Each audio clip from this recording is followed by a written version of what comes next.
Good morning, folks.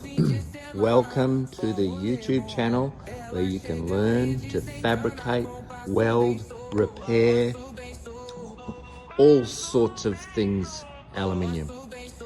I've got this boat in here today. It's getting some tinny mods done to it. I wouldn't normally have the lights on, but today there's a massive storm brewing outside. I'm also using a very different tool today, electrical tool.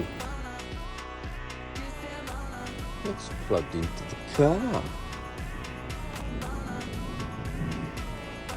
This is my first experience of an electric vehicle. Thank you to our friends at Ford.